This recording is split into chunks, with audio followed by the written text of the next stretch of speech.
Lost Gardens of Heligan. Well done for finding us. It's lovely to see you all looking so very well fed and watered. Please don't fall asleep now, you've got full tummies full of pasty.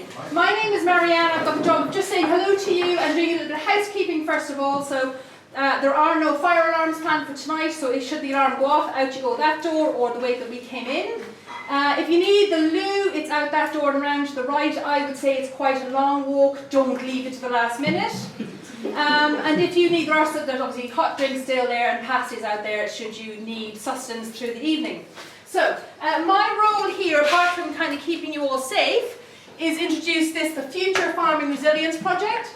So this project is part funding this evening for you. It is a DEFRA funded project which is being delivered across England. Our particular bit of it, the Business Information Point contract, covers Cornwall, Devon, Dorset and Somerset. And it's all about supporting farmers and landowners through this period of transition, this period post-Brexit, everything changing, BPS being lost, etc., etc. The role of that project is to support farmers and landowners in understanding what's going on for them and helping them make the best business decisions going forward. So if you've not signed up to that project or if you've not availed of the free support, well, first of all, you're here tonight, so you're benefiting. But there is free one-to-one farm support for you, for your farm business as well, with expert advisors. So Dave is one of them here in the room, but we have a team right across that whole area. That support's available for the rest of this year. And then there's a massive cliff edge of support, because DEFRA in their wisdom haven't filled that gap yet. So avail yourself of that support while it's going, ladies and gentlemen. It won't be here beyond this year. That's it from me. Tonight is not just about Business Information Point, and if you haven't heard of us, we're a business enterprise agency based in Oakhampton. We've been around for 30 odd years. But tonight is also, we're here with the West Country Rivers Trust and Environment Agency, and a really good collaboration between us guys to get this excellent speaker out to you this evening. So if you've got any questions about FFR or need anything to do with the Environment Agency or West Country Rivers Trust, we will be loitering all evening. Please do come and say hello at the end. Thank you. Yeah, good evening everyone. My name's Steve Webster from the Environment Agency. So I'm the agronomist in the land management team that's set up to look at land management and try and reduce flood risk with land management. Why Mevagissey? Why are we here? Why have we dragged you down to this peninsula that takes a bit of getting to? So Mevagissey, as Giles will come on to, has been successful with securing funding that we have given them to look at natural flood management to reduce Mevagissey's flood risk. Mevagissey, rapid response catchment, there's quite a lot of them in Cornwall. Approximately 80 properties at risk, that being surface water flooding and fluvial flooding, so river flooding.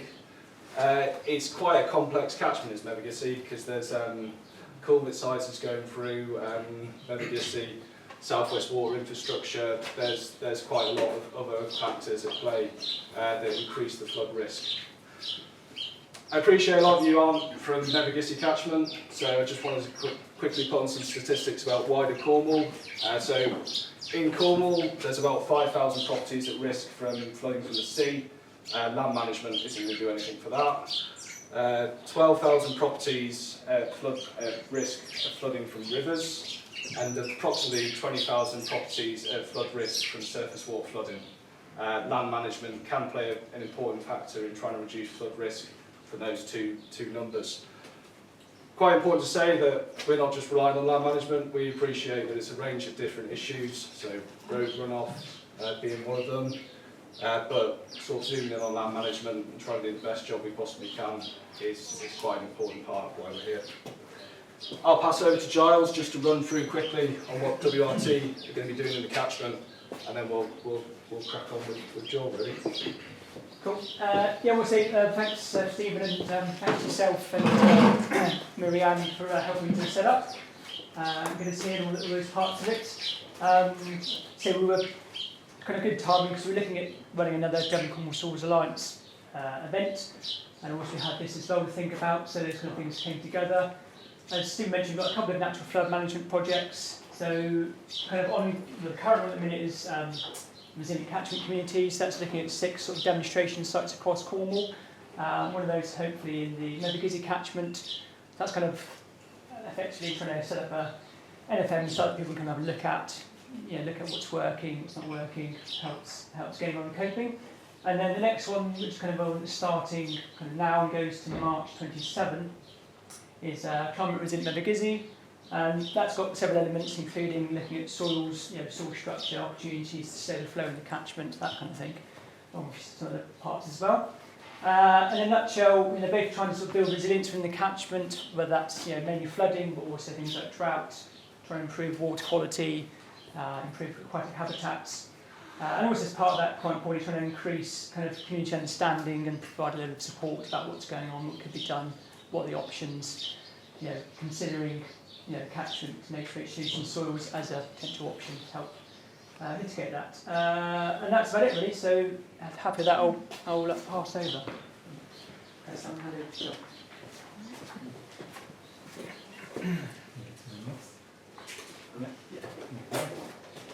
Okay, right, you two hecklers, be quiet now up there. If there is a microphone here, how do I sound for you folks up the back? Is it okay? If they get a bit noisy, just someone raise your hand a bit. I can jump on the microphone. I'm fine to do that. We've got a long hour or so lecture here, so if it starts to get noisy, please just pipe up and say so. I think there is microphones here. Okay, yeah, thanks very much to everyone for coming.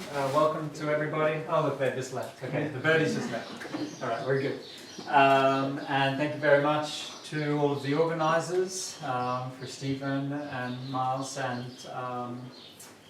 I apologise. Marianne, thank you. Thank you. For putting on today and organising this. So, yeah, great to see you all. Great to be back here in this beautiful part of the world. So, yeah, today we're going to talk a little on primarily kind of soil compaction, soil erosion, soil health, how that plugs into that. And from there we'll finish off a little bit on a bit of discussion about nitrogen and nitrogen management.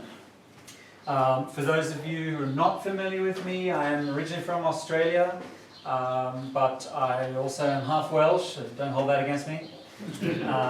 My father's Welsh, and so I've lived over here in the UK also for 10 years or so. Born and raised in Australia, studied there, and then 7 years ago I moved over to Canada. So I'm based in Canada now and over here for a series of talks. So I am an independent educator.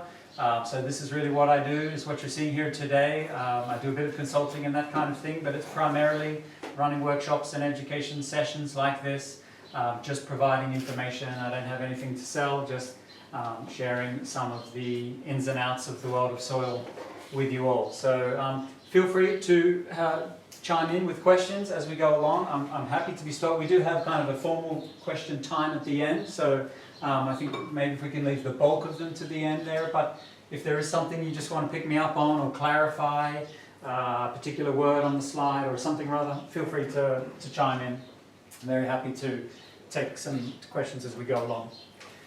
That's my website for those of you that can see it, integratedsoils.com. You can find a bit more information about me there if you would like to. So let's dive into it. We're going to start with a bit on soil compaction, and we'll kind of lead from there. This was kind of the key topic that I was asked to kind of talk about: soil structure, soil health through the lens of soil structure and soil compaction, and how to minimize some of our soil erosion issues. So what do we mean by soil compaction? I think you all know. I don't really need to define it, but for benefit's sake, the process by which the soil grains are rearranged to decrease void space and bring them into closer contact with one another, thereby increasing the bulk density. So we're talking about compressing all the soil particles, and when we compress soil particles, we squeeze out the airspace, the porosity, and this is the big thing that actually soils critically need for function. They need porosity, particularly pore space connectivity. So when we compact the soil, we are losing some of that valuable airspace, and of course that means when that soil fills up with water, it becomes waterlogged more easily because we have less airspace, so it's easier for the water, our rainfall, etc., to fill. those smaller pore spaces. So that's the problem with compaction, and that is a big problem, of course, for plant growth and productivity, because it's harder for roots to penetrate down through that tight compacted soil. So it's important for your overall productivity, but it's also important in terms of then minimizing soil erosion, and that's also important for your productivity. But also soil erosion, of course, once our soil sediments enter the waterways, they're carrying the most valuable asset on your farm, taking it with it, but also taking nutrients and things, nitrogen, phosphorus, that of course are accumulating in our aquatic systems, in the environment, causing ecological decline as well. So we want well-structured soil so that that water infiltrates into those pore spaces. And of course, when we close up those pore spaces, that water has a tendency to sit on the surface. It will not infiltrate. And when water sits on the surface and is not infiltrating, or very slowly infiltrating, and we live in a very wet climate here in the UK where we have more and more and more rain constantly coming, eventually that water has to move horizontally, and it's going to move sideways, taking valuable soil and nutrients with it. So this is, of course, the important aspect of soil structure, soil compaction. We, of course, want to minimize this because your profitability, your sustainability is directly dependent on the state of your soils. It is the foundation of every good farming business. So, of course, as at an absolute foundational level, we have to keep soil where it is. If we're losing soil, you are literally eroding your farm business. And so at most we can have all these discussions about soil health, and we'll talk a bit about some of the other aspects to soil health. We'll just touch on them, but you know, we're all kind of very interested in the soil biology these days. It's a very hot topic. We're used to managing the soil chemistry, the soil fertility, looking at pH and nutrient management, but we have a lot of traction and a lot of interest in the soil biology at the moment, and rightly so. Soil biology is a fascinating and interesting topic. You know, and all that's all good, and it's great that we're opening up these conversations and this dialogue about soil biology and soil health. But again, at an absolute foundational level, if we're not keeping soil where it is on the farm, we have a big problem. And so this discussion of soil compaction, which is a huge issue, particularly in the UK, I think this is one very important form of soil degradation that is very commonplace here in the UK, is this issue of soil compaction. Now, we can have different types of soil compaction, some more at the surface, in those first kind of surface horizons, that first inch or two, for example, or we can also have compaction that is a little bit further down. As you can see here, we have pretty reasonably well-structured soil on top where those roots are, but we hit this pan layer here, this more kind of subsoil compaction. So both of these are an issue, and they're both a little different, cause slightly different problems, but ultimately neither is good news. Both of these very much need to be addressed. So we want the soil to be well structured so that the roots can penetrate. And again, this is important for your profitability in terms of enabling roots to get down into the soil to access moisture and to access nutrients. And your plants need those nutrients to grow, to produce biomass, which is your yield. So if they are unable to kind of penetrate through these various layers of compacted soil, be that tight crust on the surface or more surface compaction or further down, either way, those roots are not able to explore the full depth of the soil profile, the soil volume. And their ability to explore soil volume is absolutely critical, because that's how they're going to obtain the resources that they need to grow biomass, to grow your yield, whatever that may be. So what are the causes of compaction? There's many really, but of course the common ones we all are aware of is issues like overgrazing and pugging animals, and I know it's a very difficult scenario here in the UK where we are such a wet climate, and it is harder to keep animals out over the winter. Not impossible, of course, and it's great to see many graziers now exploring outwintering and learning how better to refine this technique. I accept we have a lot of knowledge gaps on this. We've got a lot of room for improvement, but it is something that we need to get better at for sure. There are lots of benefits to those animals being out on the land. But of course, if they are overgrazing, if they are pugging up that soil, that is causing big problems with surface compaction. And of course, our machinery is the other one, which can often cause a little bit more of that deeper down compaction. or through our cultivation strategies also contributing here. So of course these are some of the common ones, and there are some inherent soil properties that can make the soil either more or less prone to these. This is why we're all very interested in soil organic matter, of course, recently. It can help increase the resilience to these issues, these forms of compaction. So higher organic matter soils have a bit better tolerance, but still there's only so far that can go. So these would be, two of the the main common types. And sure, clay soils would be a bit more prone to compaction than sandier soils. Sandier soils are a bit more coarse and a bit more open, larger particles. So again, by default, it's harder to compact a sandier soil. So you've got a bit more of that pore space, that porosity that's so important. Now, there's another cause of compaction that we also don't maybe think about too often, and that is this lack of infiltration, whereby water is sitting on top of the soil surface. And when we have standing water like this, if you think about an inch or so of water across a whole hectare or whatever, we're talking about many tons of water. There's a lot of weight of water pressing down on that soil for potentially very extended periods of time, for many months. And I know you've had a very, very difficult wet winter this year all around the UK. I know it's been incredibly challenging for many, and soils have taken huge steps back, I'm sure. Many soils are looking pretty horrible even still right now with the cool temperatures, just not enough warmth either to get things growing. I know there's a lot of horrible looking crops and pastures around the country at the moment, so I know it's been a very challenging year. And sure, we try to improve the soil structure and the porosity to increase that resilience to these issues, but I acknowledge that sometimes Mother Nature is going to be Mother Nature, and sometimes there's maybe not a lot we can always do to completely weather ourselves from these types of extreme events. And this is why we have to be very mindful of this, the weather patterns, etc. But nonetheless, of course, by increasing the soil health, by improving structure and porosity, we can weather these storms a little better. I think it's still important to try and increase that resilience. So I think standing water like this, that weighs up to a lot of weight, and this can also compress soil particles over time, leading towards that compaction. So I think we have to also be honest that by default you are at a natural disadvantage here. Your advantage being having a lot of moisture, which is kind of great compared to places like Australia on the prairies of Canada, who are very jealous of all this moisture you have here. But it's a two sides of this coin, double-edged sword. There are also real challenges that come with excess water, and I think that this is a really nice example. And therefore your soils by default are naturally more prone to compaction. They're more prone to taking steps backwards. Even if you're doing lots of good things to take those steps forward and improve soil health, you are a little bit at the mercy of your high rainfall environment, whereby you are going to take some steps back.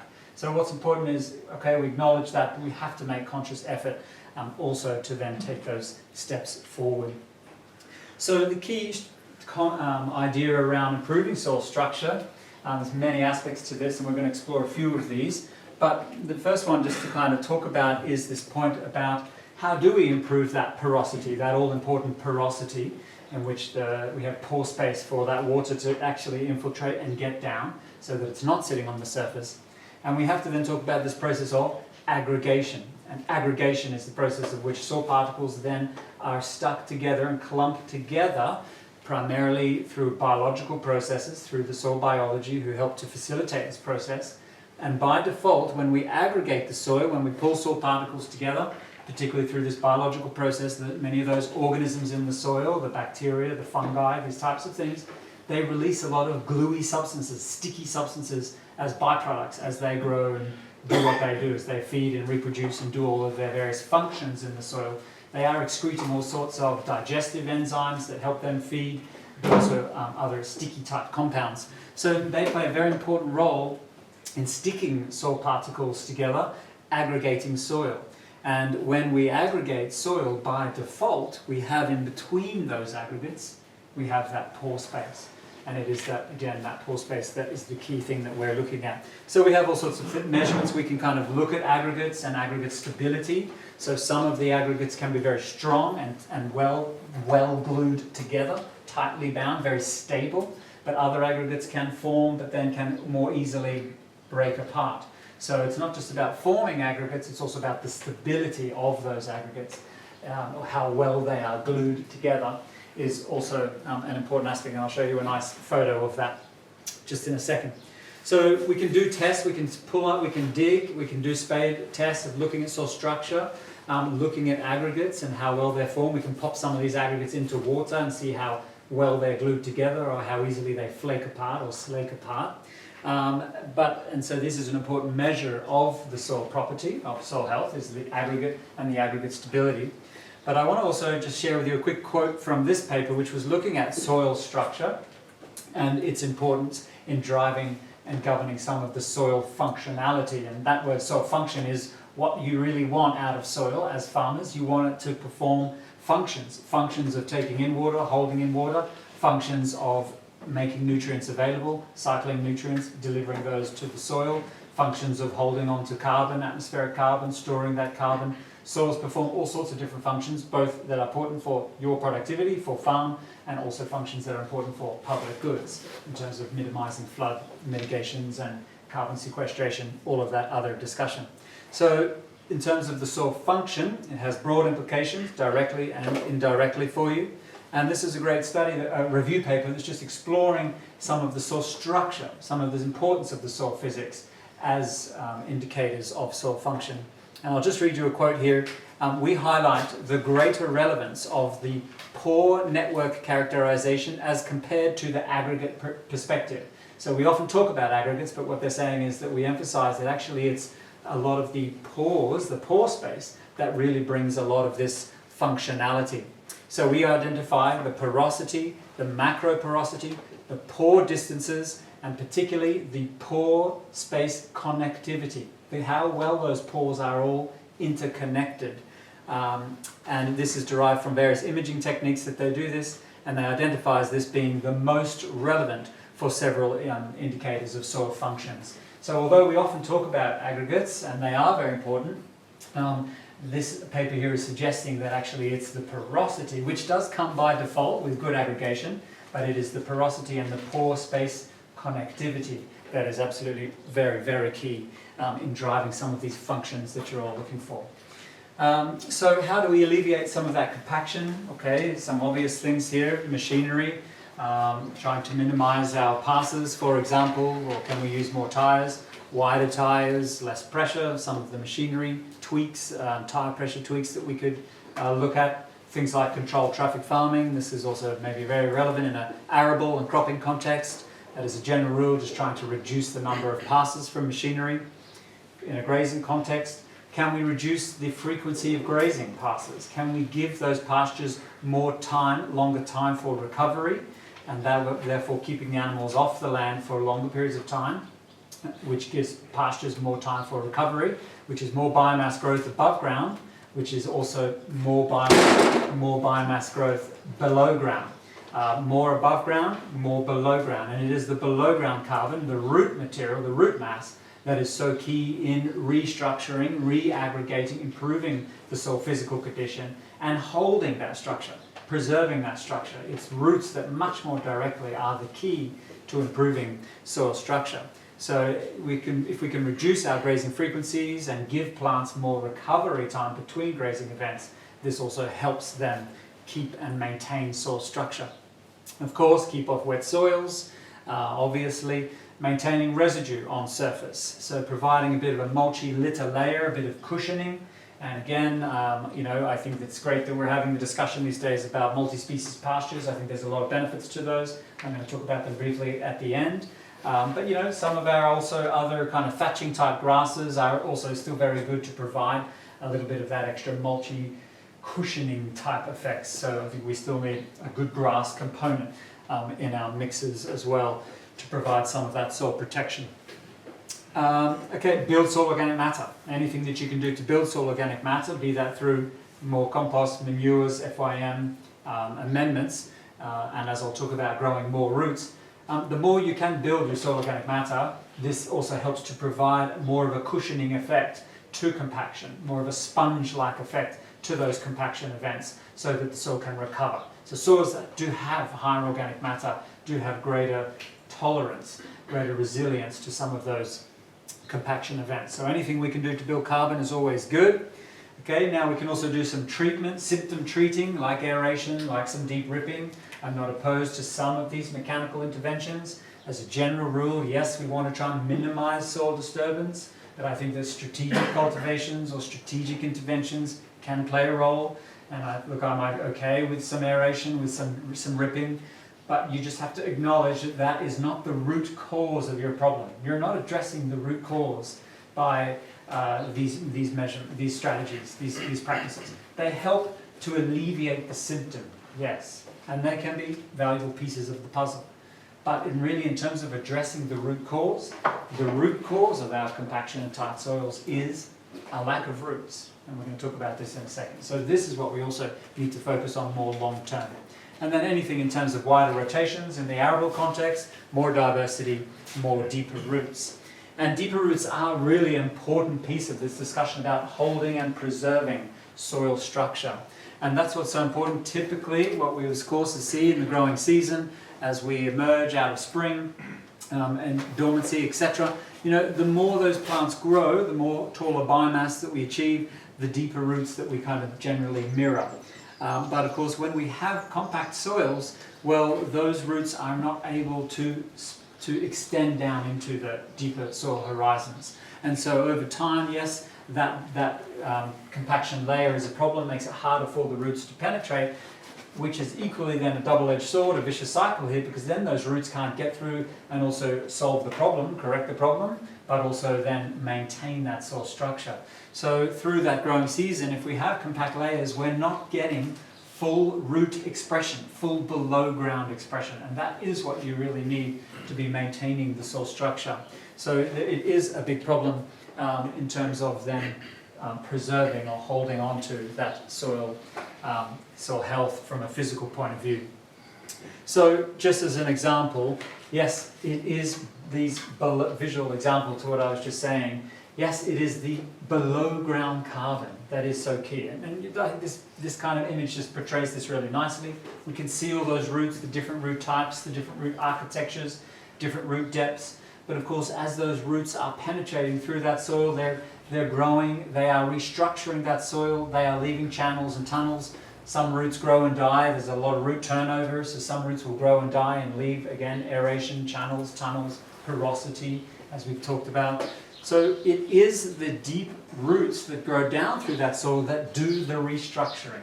If you want to address tight, compact soils, we need roots down in there to do that job. And generally, the compaction that we see in our soils is a lack of these roots. And again, it is why I would say I'm encouraged by the discussion around some of the multi-species pastures and maybe some of those older grasses that we're also looking at integrating, timothies, cocksfoot, some of those deeper rooters, some of the traditional old ones, which do have those better rooting characteristics and therefore will hold on and maintain that soil structure much better over time. So in terms of addressing the root cause of the problem, mind the pun there, but it is the below ground carbon. This is really what we need to think. So any way in which we can increase root mass, root growth, this is absolutely really, really critical. And again, just a nice visual photo of why I'm encouraged that we're having these discussions now about the multi-species, the chicories, the plantains, some of the deeper rooted herbs as well, some of those tap roots, combining with some of the fibrous grassy fibrous roots. A combination of different root types, different root architectures is very valuable, and they really do work in tandem. It's a very synergistic effect to have those branching fibrous grass roots with some of the other tap roots. So I think, these types of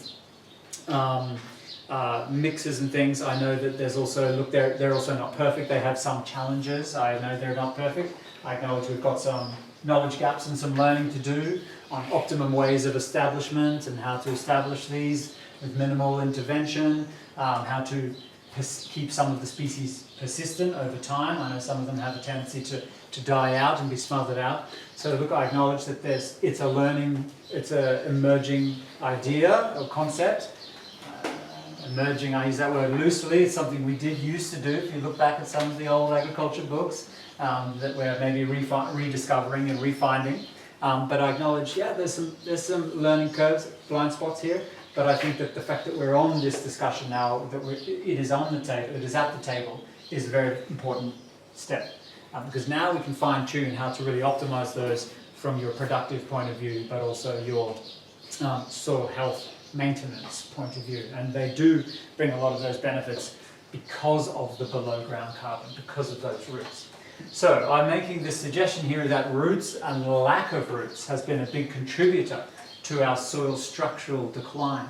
And I'll share with you a few examples of why I think that. So firstly, and this one is maybe a little less relevant to many of you pasture-based folks, but the transition that we did in agriculture from perennial-based systems to annual-based systems, which we have done a lot, of course, with things like maize and wheat, rice, etc., some of the major cereals of the world.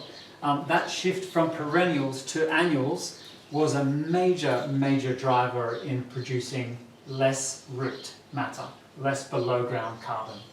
Perennials are perennials because they come back next year.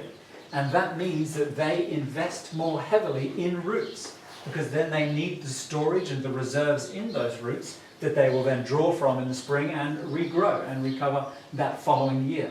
An annual plant, of course, is not coming back next year. So it prioritizes its energy into seed production. That's its priority. Reproduce, produce those seeds, do that this year, and then I'm done. So consequently, annual plants, they allocate more carbon, more photosynthetic carbon, more energy into above ground, into seed production, into reproducing. They don't need big roots because they won't be here next year. Their priority is that seed. And so that shift away from perennials, who do invest much more heavily in below ground, to the annuals was definitely one big factor that we started seeing less below ground carbon, less roots, and therefore some of our soil structural declines. Now we also have the impact of modern plant breeding. When we have bred, we talk about the green revolution, and in modern times we have bred high yielding varieties in recent decades. Well, those high yielding varieties are high yielding because they allocate more of their photosynthetic carbon above ground. They put it into what we call yield, and that is a trade-off to the root biomass. So even within our annuals, and here we have a nice example of an einkorn wheat on the left, modern durum on the right, where these are just a little simple pot experiment, same soil, same growing conditions, seeds planted on the same day. You can see on the left the einkorn, the more ancient kind of wheat, traditional wheat variety, has a lot more rooting biomass. It's a lot deeper scavenging roots there. So it's allocating more carbon below ground to those roots. So through breeding, through modern breeding, we have been selecting for plants that allocate more carbon above ground. And of course that's good for your yield. I know that you need to harvest and you need to make an economic return. I understand that. Of course that has to still be in the picture, but I'm also just acknowledging that that has come as a trade-off. That has come at a cost, which is that we see less root biomass production. And I think it's great that we are having these conversations now, because there is some work now looking back at some of those ancient wheats and traditional varieties and crossing them or rebreeding them from there with kind of different goals or different breeding goals than just yield. So that has been another factor, breeding, modern breeding. And the last factor would be nitrogen. Now you all know that nitrogen increases yield, and it does so by increasing above ground biomass. It doesn't really increase below ground biomass very much. A little bit it does. And this is a really nice study on maize as an example that illustrates this. But excess nitrogen actually is suppressive of root biomass. So let me show you this graph. It explains this really nicely. This is just looking across 2 years. We're growing maize and we're looking at yield. I'm going to highlight some yield, and meaning above ground biomass, and root biomass. So let's start with the green line, and you all know what happens as we increase nitrogen application. So on the bottom axis here, as we increase nitrogen fertilization rate, what happens to yield? Typically it goes up to a point where it plateaus, and then we see that plateauing off of the yield. And we see this here on the green line, we also plateau. So as we keep increasing nitrogen applications, we reach that point of diminishing returns. There's no point in adding more and more and more. We're not increasing yield. Yield has plateaued off. So we see that really nicely in this green line that you can see here across these 2 years. But what is the effect of nitrogen on root biomass, on the below ground biomass production? And that's the little maroon red line you can see here, is that yes, in the early stages of low applications of nitrogen, nitrogen does increase root biomass also up into that point of the plateau. But as we keep on increasing nitrogen thereafter, actually excess nitrogen beyond what the plant requires begins to have a suppressive effect on root biomass. You are not plateauing your root biomass yield, you are suppressing it, you are reducing it as we increase nitrogen inputs. So I would say that these are the three key factors in the last many decades with the general intensification of agriculture. We've seen that shift to annuals, the shift into modern breeding and the use of nitrogen inputs that have all ultimately led to less roots down in the soil. And I would argue that this is one of the key drivers of our soil structural declines that we have seen. And this is also one of the key drivers of our soil organic matter declines. And I know your folks are perennial and pasture-based systems. You have the lucky advantage of having a whole lot more soil organic matter than your arable cousins. But certainly in that cropping and arable context, we have seen really declines in soil organic matter as well. And it goes hand in hand because soil organic matter is made from below ground carbon. It's roots and their root exudates that build soil organic matter. So both of these two things are driven by roots and have both been declining, I would say, in recent decades. So then that leads us into this problem of soil erosion, which of course stems from things like soil compaction and poor soil health. So here we have issues like this nice visual image that really nicely portrays here. We have big concerns over this. Like I started the lecture with, if we are not stopping this process, if we are losing soil from the farm like this, you are undermining the very key to your business, as I've talked about, be that profit, your economic business of your farm or the sustainability aspect of your farm. And the problem with soil, of course, we know how precious it is. We talk about these rates of soil erosion, how alarming and concerning this is. We talk about soil degradation. Yes, it is a precious resource. 98.5, 98.9, something like this % of our calories that we eat as a society comes from soil. Soil is fundamental to our societies.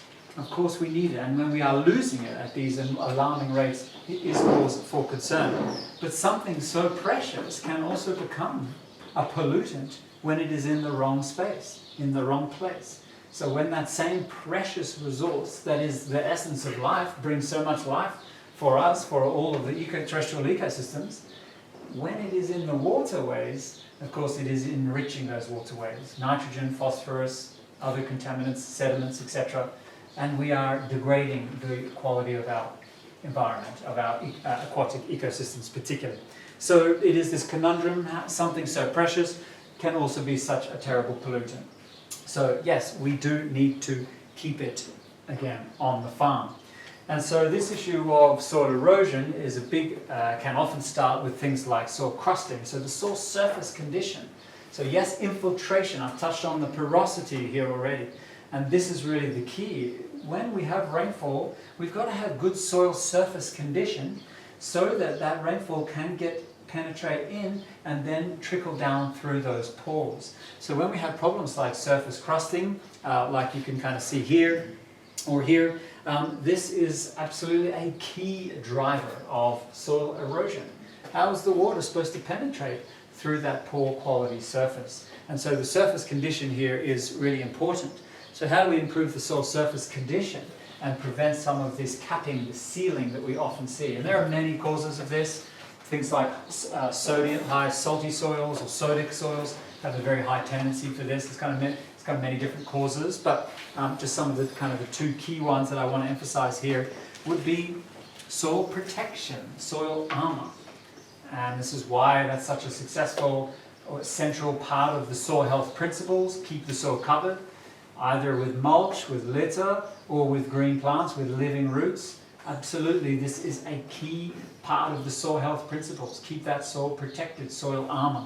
So when we have a litter layer, when we have some mulch, some stubble, some residue, some residuals, when we have this protection, well, as that rain comes down, it's going to hit those mulchy layers, hit those litters, and give the rain time to percolate, filter through there, and improve the infiltration.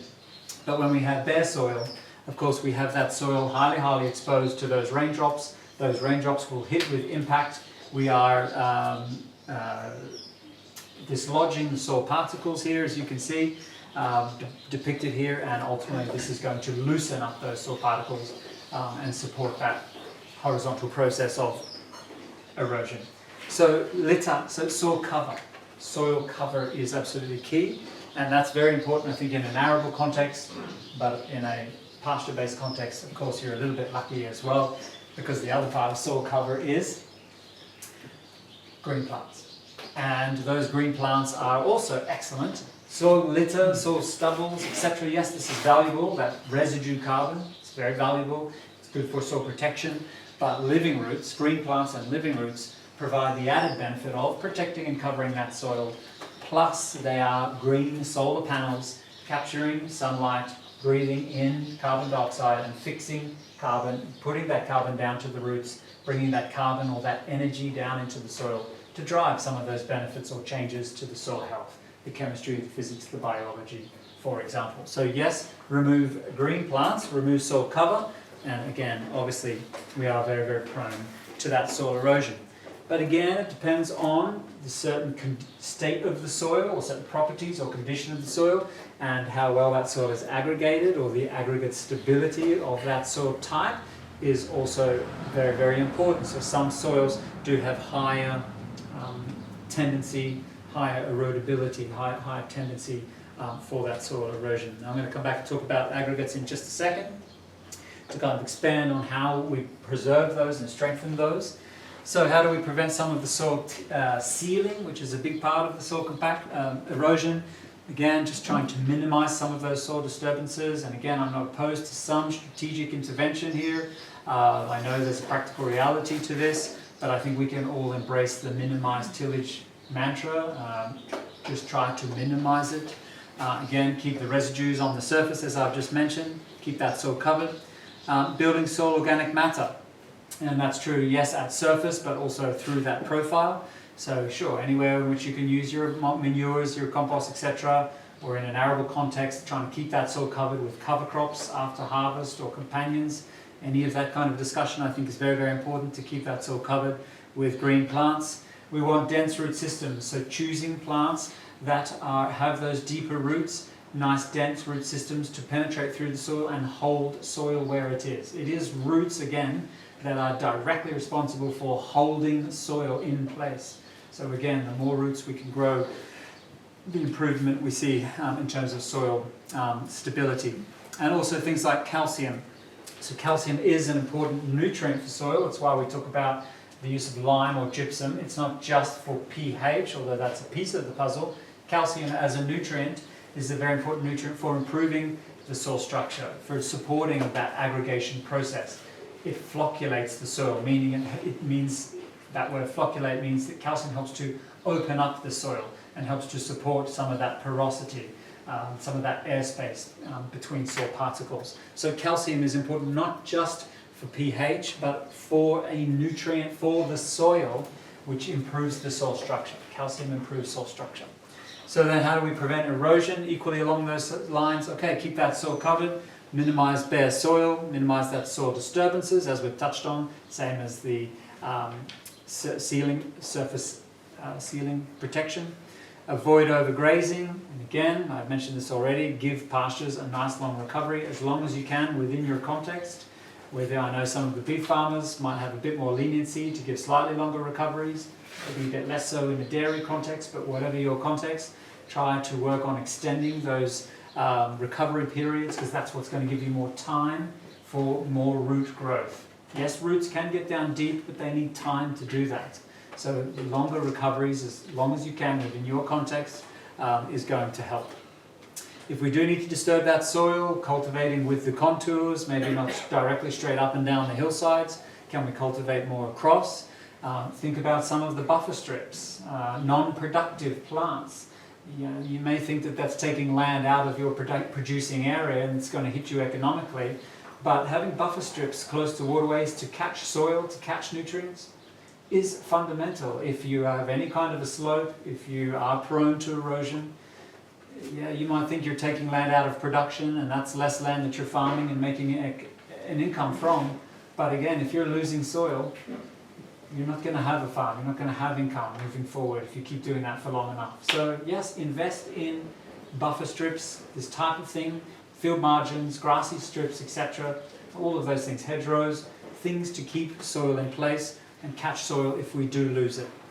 And then living roots, as I've talked about. It's those living roots that are going to restructure and maintain soil structure.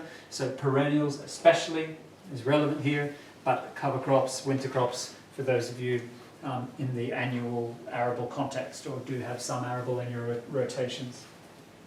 So yes, I've emphasised roots so far, importance of below ground carbon, root litter, root mass, root depth, very, very important.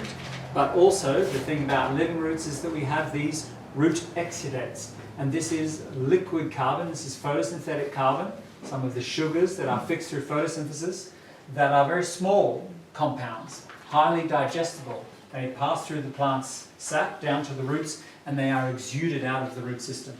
And this liquid carbon, this is very, very important to feed the soil biology. And that is important because I've touched on now this process, importance of the aggregation and aggregating soil, aggregate stability, creating that porosity in between. That process of aggregation is primarily driven by biology, by living things, microorganisms, insects, earthworms. As a unit, as a community, they all contribute to building those aggregates. And that's why the living roots soil health principle is so important, because it provides these root exudates. And again, this is why you have a natural advantage in a pasture context where you do have permanent perennial cover, because you have permanent living roots and therefore permanent root exudates leaking out photosynthetic sugars that are sent down, leaking out of those root systems to feed that soil biology. And that is really important because when we say soil biology, I'm talking about the start of the soil biology, the bottom of the soil food web is the bacteria and fungi. These are the microorganisms. From there we extend our conversation up to some of the larger critters, like the mites and small insects, larger insects and earthworms. But a lot of the energy transfer from plants into the life, into the biology, it starts with the bacteria and fungi. And they are microscopic organisms, bacteria, single-celled organisms. So when they look at root litter and try to eat that and digest that and feed on that, they don't have mouths and teeth, they can't chew that up and digest that. So they excrete, they're just single cells, they excrete digestive enzymes. They do their digestion externally. We do ours internally, in our stomachs, like our cows, etc. Bacteria do this externally. So when we give them compost, manures, stubbles, residues, litter, root litter, they like this stuff and they will feed on it and they will digest it and they will break it down. But it takes more time. It's more complex material that takes them time to digest and break down. Whereas these root exudates, this living carbon, this carbon is highly digestible. And you all understand the importance of high digestibility foods for animal performance. And it is exactly the same for a microbe. This is a high digestible food which enhances microbial performance. So the living roots is, look, it's all, as I've mentioned, litter is good, deep roots are good, compost, manure, these are all great things. We want to apply them to soil, all these organic amendments, etc. They are a piece of the puzzle. But if we really want to drive some of the gains through soil biology, through some of these processes, this is the preferred food source for a microorganism, and once we feed that bacteria and those fungi, well then we feed all of the other higher level organisms above them in that soil food web. So this starts the chain, this starts that kind of discussion.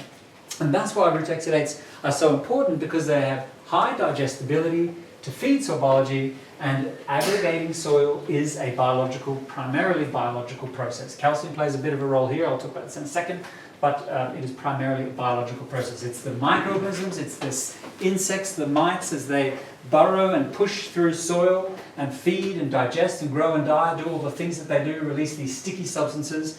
they eventually push and pull soil particles together, ultimately clumping them together into these nice aggregates. It is very much a biologically driven process through organisms, microorganisms, other larger organisms that also support at more macro level, and some of these various glues and sticky substances that they leave behind that ultimately help to stick these aggregates together. Now, aggregates don't live forever. They do have a finite life. They constantly cycle, they turn over. They form and they break apart, and they reform and they break apart. There is a natural process to that. But of course, the better we have, the more optimized our soil, healthier our soil biology is, the more of those stickier glue substances that I mentioned we have, and that helps to preserve some of those larger, preserve those aggregates more tightly, more robustly. So that's the process of kind of aggregate formation. It's fine that they break down, that's normal. You know, think about a root might penetrate through and break apart that aggregate. Maybe a big buffy earthworm might come charging through here and kind of knock that aggregate and kind of split it in half. Things happen. The aggregates, they cycle in and out like that. So that's the process, and that's why soil biology is key, because they drive this process, and that's why living roots and root exudates, as I say, are the preferred food source for those organisms to drive those processes. So that's what we mean by a nice kind of aggregated soil. It's got that nice crumb structure, cottage cheese type look about it. We don't want to see kind of big, smooth, blocky chunks of soil. We want to see that nice kind of crumb, chocolate cake, cottage cheese kind of crumb structure. And this is the image there that I was talking about earlier about the aggregate stability. Here we've just dropped some soil particles into the soil, and you can into water. And of course over there on the left-hand side you can see that stability of that soil is very well glued together. No soil is flaking off. It's not dispersing into the soil, into the water. We can see a huge amount of sedimentation happening here, a huge amount of soil that has just washed off that clod and is now at the bottom of the jar. Okay, here we have some, but it's a little bit slower, so we still have some sedimentation happening, some slaking happening here, but nowhere near as bad as what we can kind of see there. But even compared to this is the premium, as we can see. So look at the clarity of that water. And that's the thing. Even when we have waterlogged soils, even when water is moving through soil, it doesn't mean that it is always going to be washing soil away with it. And that comes back to the stability of those aggregates. If they are glued together very tightly, water will infiltrate through the pores and out and percolate down through the soil, and it will be clean. Even just because water is moving through soil, it doesn't mean it's always taking it with it. And that's, again, biological process that's going to drive the gluing together and the strength of those aggregates that's going to keep that soil quality intact. Now, this was summarizing here just a particularly interesting study that was looking at this process of soil aggregation, looking at the various kind of factors that influence that. And they were trying to really assess, well, what is kind of the key driver? What is one of the most important factors that drive the formation of those aggregates? And they found, yes, it is soil biology, but they found particularly that the most strongly correlated with good aggregate stability was the presence of mycorrhizal fungi. And I'm sure many of you have come across that word before. It's a special type of fungi. It's a very common one, a lot of people talk about now, but it's a fungi that forms those associations, close associations with the living roots, with the plants, where it will burrow into those roots, grow with those roots. The plant photosynthesizes, sends photosynthetic carbon down to the roots, gives it directly to that fungus, and the fungus will grow out into the soil, explore the soil volume, access moisture, nutrients, etc., solubilize those nutrients, and pipe them back to the plant in exchange for carbon. So it is one of those symbiotic fungi that works very intimately, very closely with plants. So they found that the strongest correlation with good aggregate strength and stability was particularly the presence of these mycorrhizal fungi, one particular component of the soil biology. So that's indeed a very important one. And of course, this is the problem with cultivation. When we talk about minimizing soil disturbance, if we disturb the soil, we break apart those aggregates. So we are weakening that soil structure through that process. And quite interestingly, they also found that fungicide applications, and maybe this is more relevant for an arable context, of course, but they also found that fungicide applications, of course, reduced the presence of those mycorrhizal fungi, they are fungi, so they're a bit more sensitive to fungicides. When we use fungicides to control pathogens, of course, we are compromising some of the beneficial fungi. And so, of course, some mycorrhizal fungi are sensitive to some of the fungicides that we use. You might expect that, there's off-site negative effects. But they also found that fungicide use also contributes to lower aggregate stability. So here we have an example where just the fungicide up on the top, on the foliage of the plant, actually can contribute to soil physical degradation, to weakening aggregates, because that fungicide, mainly if it's systemic fungicide, obviously translocated through the plant, where it will disrupt that association between plant and fungus, and therefore if it is that fungus that is the key driver of aggregates, then we don't have as good aggregation in our soils where we have high fungicide use.